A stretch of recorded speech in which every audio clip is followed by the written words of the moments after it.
Esta primera quincena de septiembre ha sido el tiempo de vuelta al cole, de inicio de la rutina.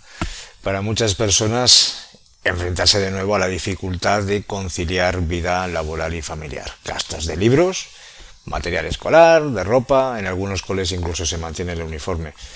Quizá uno de los aspectos más reseñables de la actualidad laboral sea justo el tema de reducción de la jornada, la reducción del tiempo que se trabaja.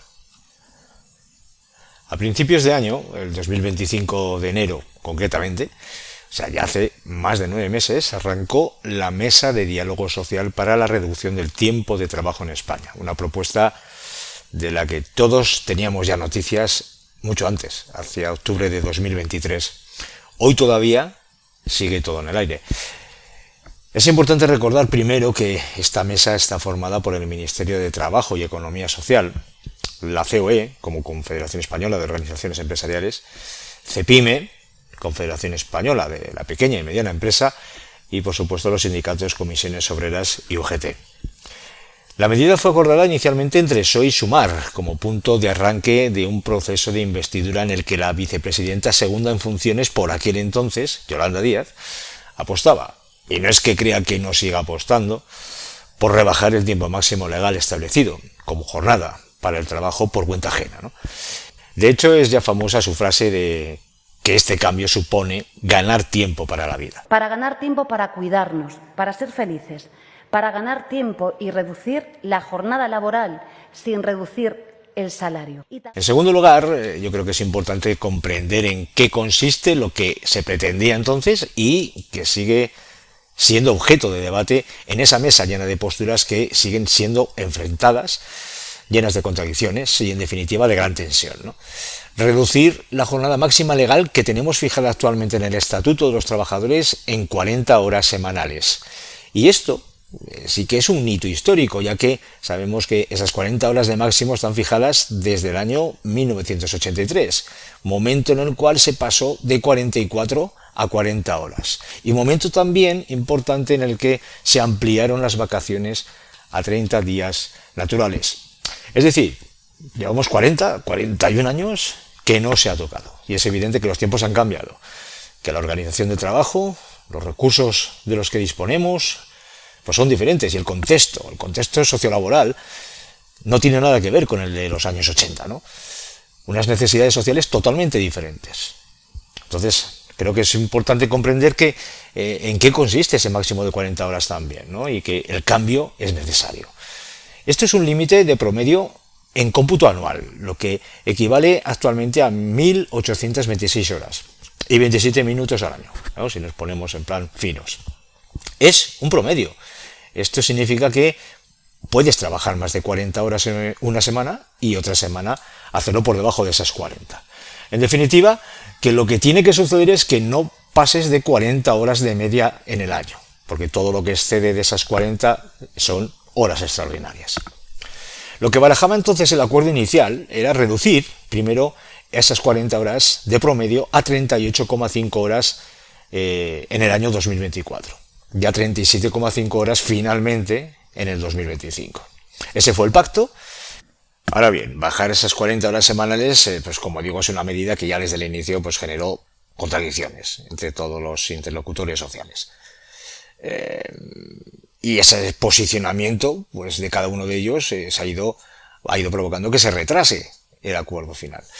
De ahí que el gobierno echara marcha atrás dando más flexibilidad, ¿no? Y si bien en julio de este año se intensificó el diálogo, como bien sabemos, tampoco hubo acuerdo. Ahora, después de vacaciones, septiembre, como digo, pues se ha marcado por retomar esa mesa de diálogo y de alguna manera intentar por fin llevar una propuesta legislativa al Congreso. Pero más de lo mismo. Claro, para aliviar tensiones, pues bueno, el Ministerio ha planteado bonificar a las pequeñas empresas, facilitando que éstas implanten la reducción de jornada laboral. El plan, que lo ha denominado Plan PYME 375, a modo de buscar bonificar a las pymes que generen nuevos contratos indefinidos asociados a esa reducción de la jornada. En este ambiente, claro, de procurar sacar adelante lo que se prometió hace un año, los sindicatos ya adelantaban además que iban a iniciar movilizaciones y han anunciado ya que para el 26 de septiembre las van a llevar a cabo. Entonces, que más presión, es una reacción esperada para sensibilizar sobre la importancia de esta medida, es una forma de empujar hacia la aplicación definitiva del cambio para finales del 2024, de este año. Lo que sí está claro es que estas últimas semanas el gobierno ha evidenciado un distanciamiento casi definitivo con la patronal en las negociaciones. Acusan a la COE y a CEPIME de no presentar propuesta escrita alguna para reducir esa jornada a las 37,5 horas y tacha a la patronal de obstaculizar el diálogo social. Vemos, por tanto, que cabe plantear ahora si esa jornada de 37,5 horas, tal y como dice también la patronal, si es un objetivo realista.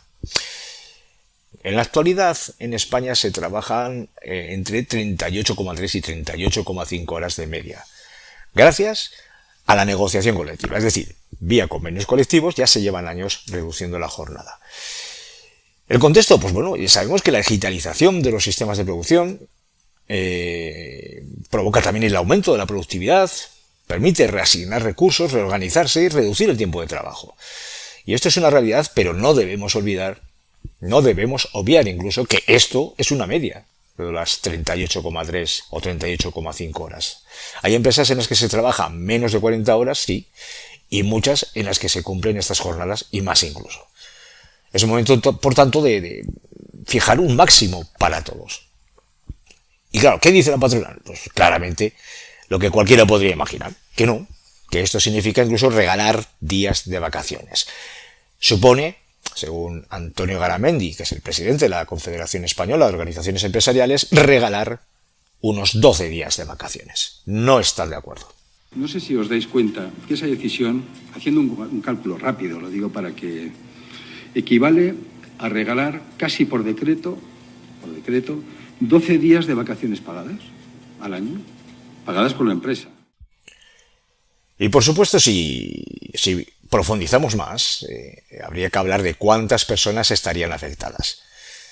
Y para ello yo creo que es una buena referencia el análisis realizado por Alfonso Arellano, economista senior de la Unidad de España y Portugal de BBVA, que hablaba estos últimos días sobre el informe elaborado al respecto, y que hace hincapié en que si tenemos en cuenta los microdatos de la encuesta de población activa, quitamos de ahí las personas autónomas y nos quedamos con los asalariados.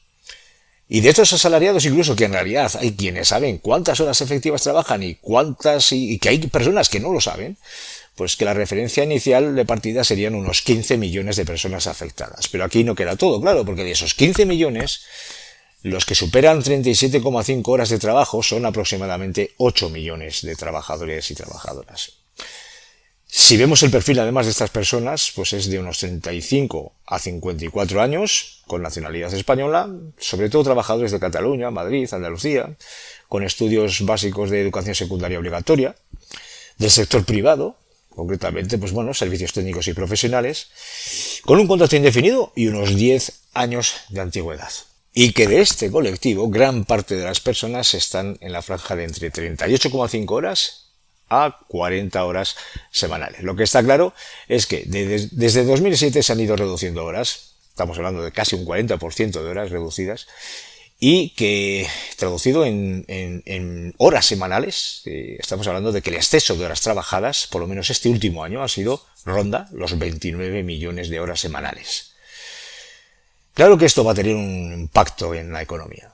Hay empresas que asumirán que se trabaja menos y se paga lo mismo y no harán nada. Hay otras empresas que harán lo posible para definir e implantar medidas para reducir costes y se intentarán anticipar para compensar, ¿no?, esos costes laborales. Y otras, pues bueno, incluso buscarán colaborar entre empresa y trabajadores. Entonces, si hablamos en datos económicos, los estudios de prospección nos dicen que